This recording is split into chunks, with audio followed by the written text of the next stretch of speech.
Udah tahu nggak sih kalian dikumpulin di sini itu buat ngapain? Belum tahu.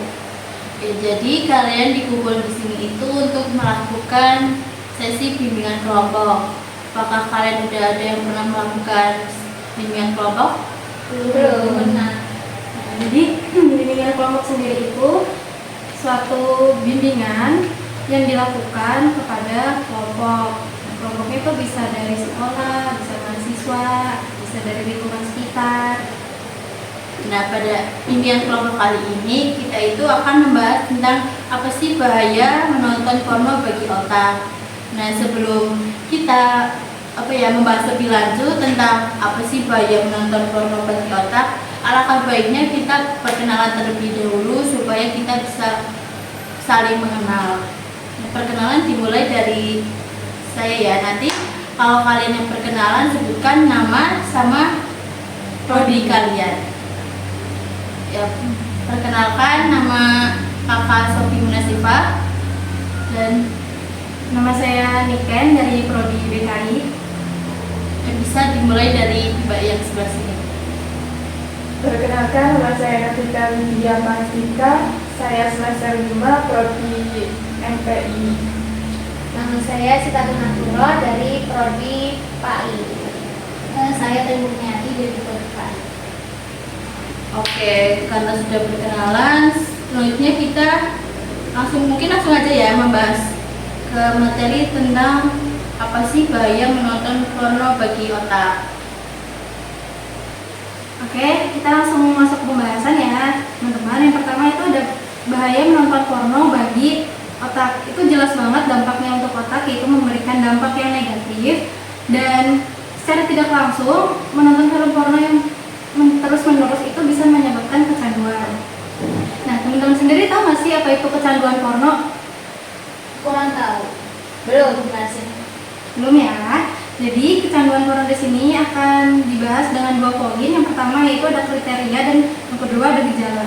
Kriteria dari kecanduan porno sendiri itu biasanya orangnya itu sering mengabaikan tanggung jawabnya mereka demi menonton film porno itu sendiri. Mereka akan lebih memuaskan hasrat mereka atau keinginannya mereka dan mengabaikan hal-hal yang lebih penting. Terus yang poin kedua ada yang namanya gejala, di mana seseorang yang biasanya sudah kecanduan film porno akan menimbulkan gejala seperti perubahan suasana hati, perasaan tertekan, peningkatan stres, dan penurunan motivasi dalam kehidupan sehari-hari. Di mana biasanya itu perubahan suasana hati kayak dia ini lagi nggak senang, lagi nggak mood gitu kan. Tapi begitu dia nonton film porno, dia mengkonsumsi film itu dalam jangka waktu yang lama, dalam film yang cukup banyak, dia akan lebih senang, dia akan lebih bahagia, stresnya akan hilang. Tapi pada kenyataannya secara tidak langsung hal tersebut itu membuat motivasi di dalam hidupnya itu turun. Nah, lanjut pada slide yang selanjutnya itu ada dampak negatif kecanduan porno. Jelas ya, kecanduan porno ini tidak ada dampak positifnya, yang ada hanya dampak negatif. Poin yang di sini pertama ada depresi. Kenapa sih nonton film porno ini atau kecanduan ini bisa bikin depresi? Karena si pengguna ini pasti akan menimbulkan rasa tidak aman dan rendah diri, di mana dia merasa itu bahagia, merasa wah ini tuh suatu hal yang seru dan harus dilakukan, harus dikonsumsi setiap saat, setiap dia rasanya ngamut atau apapun itu pasti larinya kan ke hal porno tersebut. Terus kecemasan. Nah, orang-orang yang kecanduan porno tersebut pasti akan mengabaikan sekitarnya, terus pasti sering banget mengesampingkan hal-hal yang penting, belajar, bekerja, berinteraksi sosial, entah dengan teman, keluarga, lingkungan. Pasti dia akan memilih mengurungkan diri terus di kamar sendirian untuk melakukan hal tersebut, dan hal tersebut pasti akan menimbulkan kecemasan. Dan poin yang terakhir adalah gangguan tidur, di mana para pengguna atau pengkonsumsi porno tersebut pasti tidak akan bisa tidur dengan tenang, atau mungkin susah dan sulit tidur apabila dia tidak mengkonsumsi film porno sebelumnya. Dia akan merasa kayak, duh ada yang kurang nih hari ini, atau dia merasa itu tuh sebagai obat sehingga dia bisa kecanduan, dan dia harus nonton dulu, pokoknya harus nonton dulu, harus ngelakuin dulu, harus melihat dulu agar dia tuh bisa tidur, bisa tenang, dan udah ngelakuin hasratnya dia gitu. Untuk poin selanjutnya, penurunan aktivitas otak itu akan dilanjut oleh Kak Sofi. Nah, baik, selanjutnya itu kita akan membahas penurunan aktivitas otak akibat seringnya menonton video porno. Nah, sebelum ke pembahasan ini, kakak mau bertanya terlebih dahulu. Kalian apa sih yang kalian ketahui tentang video porno? Video porno itu video yang menampilkan aktivitas seksual. Ya, terus ada lagi?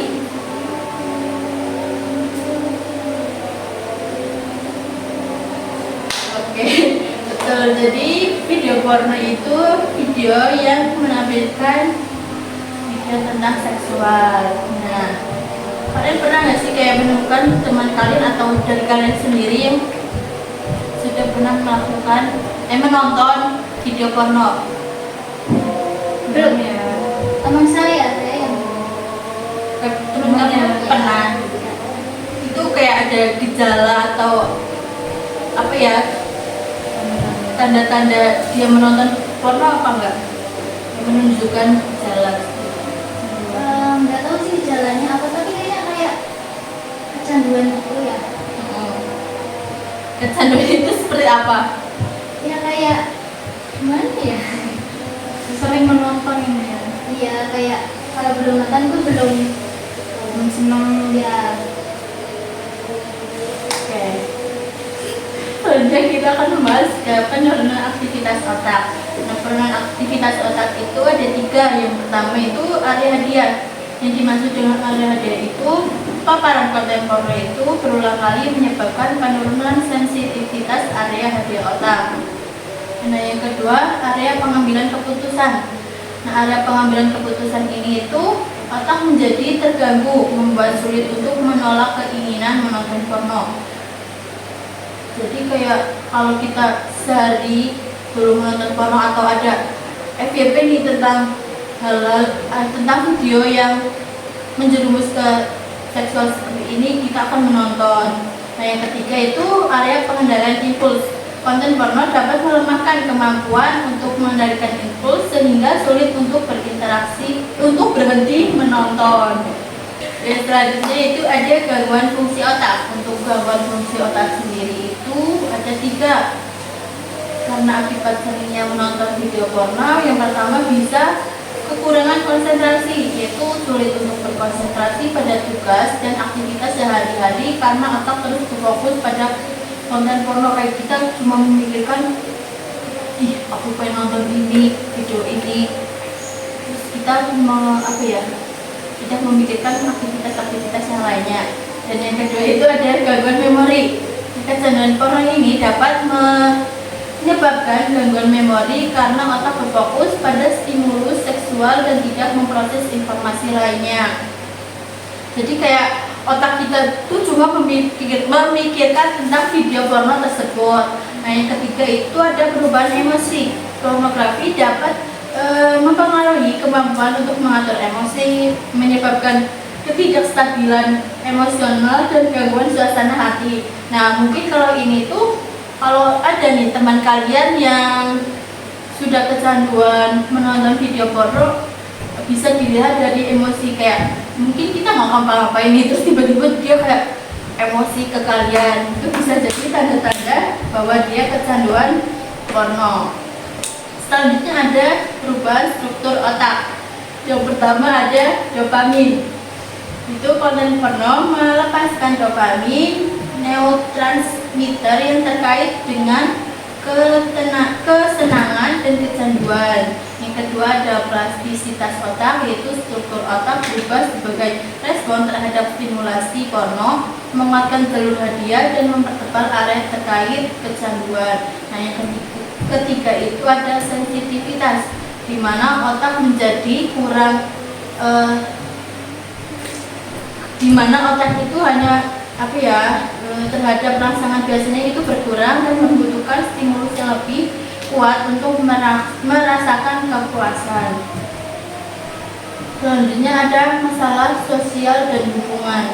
Nah, kalian tahu nggak sih kayak pernah menemukan teman kalian yang sudah kecanduan porno dan ada masalah sosial dengan lingkungan sekitar, itu ciri-cirinya kalian tahu nggak sih? Mungkin kayak kurang berinteraksi dengan lingkungan nyata, soalnya anak tersebut kan lebih cenderung ke mengurung diri di kamar, kayak kecanduan dalam porno tersebut. Ya, terus ada yang lain?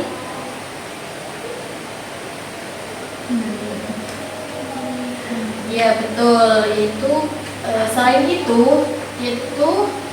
dia bisa mengisolasi sosial karena kecanduan porno yang dapat menyebabkan isolasi sosial karena mengesampingkan interaksi sosial dan kegiatan lain. Jadi dia tuh kayak lebih memilih menonton video porno tersebut daripada berinteraksi dengan yang lainnya. Yang kedua itu ketidakpuasan. Pornografi dapat memicu ketidakpuasan seksual dalam hubungan karena standar yang tidak realistis yang dibangun oleh konten porno. Mungkin ini ya bagi yang sudah menikah ya, kalau dia itu mungkin ingin berhubungan seperti itu, tapi karena dia sering menonton porno dan lebih puas menonton video tersebut, jadi dengan istrinya dia merasakan ketidakpuasan. Nah yang ketiga itu konflik. Kecanduan porno dapat menyebabkan konflik dalam hubungan mereka karena ketidakpercayaan, kebohongan, dan kurangnya komunikasi. Nah, bagaimana sih cara mengatasi kecanduan porno tersebut? Yang pertama itu kita bisa sadari masalah, yaitu dengan kita mengenali bahwa kita kayak memiliki masalah dengan kecanduan porno tersebut, dan kita kayak sadar bahwa kita memerlukan bantuan orang lain supaya kita bisa mencegah atau mengatasi supaya kita tidak kecanduan dengan video tersebut dan tidak menonton terus menerus. Nah yang kedua itu dengan mencari bantuan profesional, yaitu dengan menghubungi terapis atau konselor yang berpengalaman dalam mengatasi kecanduan porno.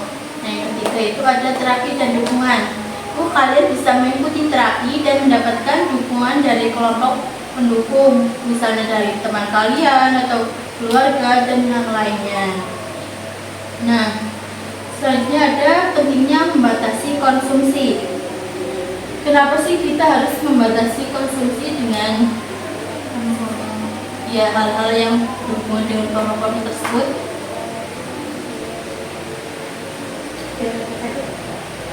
Ya biar tidak kecanduan terus.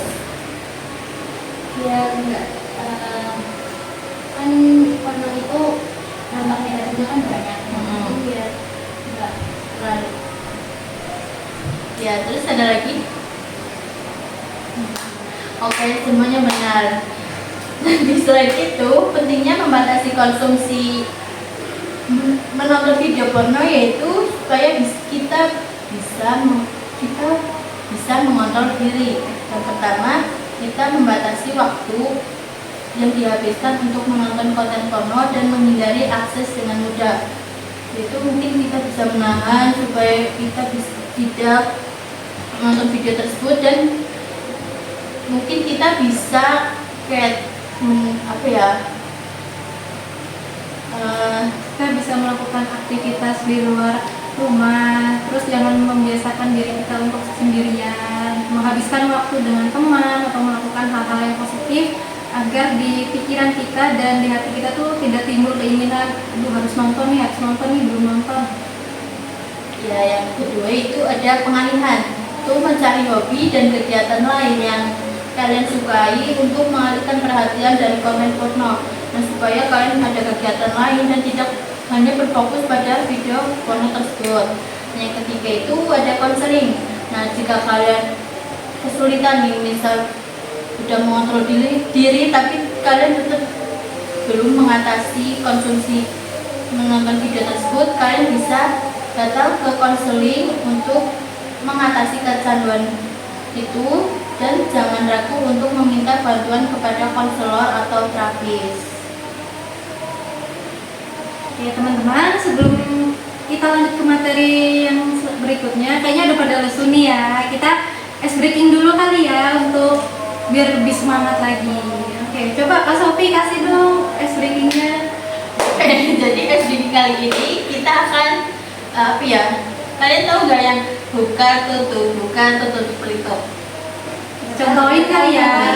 Ya, kakak contohin terlebih dahulu.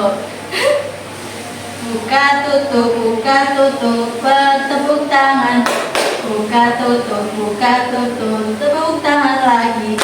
Digulung-gulung, lalu tersenyum. Digulung-gulung, lalu tertawa.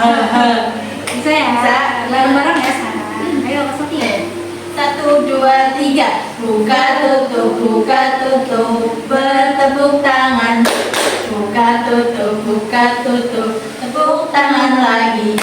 Digulung-gulung, lalu tersenyum. Digulung-gulung, lalu tertawa. Yeay. Terus semangat lagi ya, udah bisa konsentrasi lagi. Kita lanjut ke materi yang berikutnya. Untuk sesi yang selanjutnya, kita akan mengadakan sesi tanya jawab nih. Buat teman-teman yang sekiranya mau bertanya terkait materi yang sudah kita bahas tadi, bisa tunjuk tangan. Aku mau tanya Kak, Ya, gimana sih solusinya? Solusi awal aja deh, kalau misal ada temen yang kecanduan porno tuh, kita tuh harus ngapain? Kayak harus pertama apa? Nasihati kah? Atau kayak gimana gitu Kak?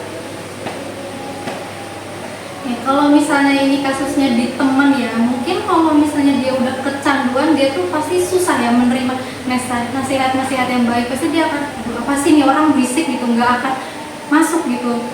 Mungkin salah satu caranya itu kita berusaha untuk ngajak dia ke aktivitas yang positif. Karena kalau kita berusaha nasihatin kayak, jangan nonton gituan, nggak baik tau untuk otak, itu nggak akan masuk gitu. Tapi coba kayak, keluar yuk main badminton, atau keluar yuk main gitu. Jadi kita mengalihkan perhatiannya dia agar dia tidak sendirian terus di ruangan, sendirian terus di kamar. Ini jangan kasih banyak space waktu untuk dirinya sendiri gitu. Ajak buat main, lakuin hal-hal yang positif.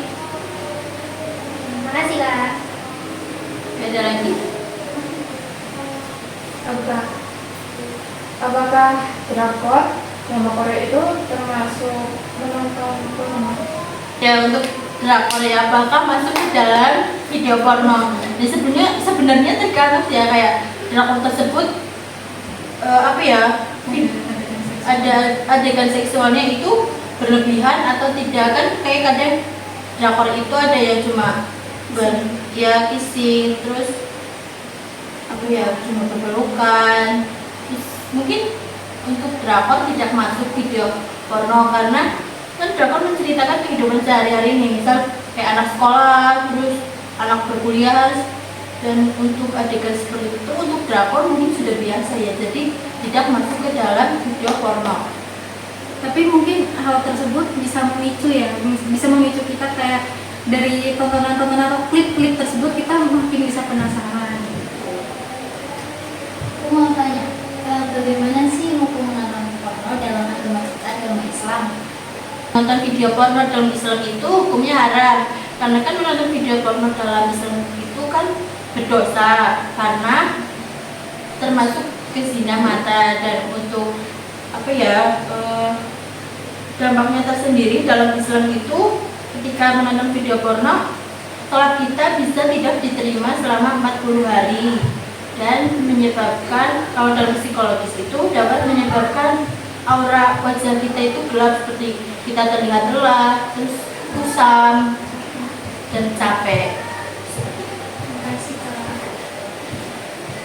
Sebelum, mungkin cukup ya untuk sesi kali ini, dan sebelum kita akhiri sesi bimbingan kelompok pada kali ini, mungkin dari kalian ada yang bisa menyimpulkan apa yang kalian ketahui dan kalian dapat dari bimbingan yang tadi. Aku Kak, Ya, mau coba. Pada intinya itu untuk menonton video porno itu nggak boleh ya Kak, karena memiliki dampak-dampak negatif yang sangat banyak.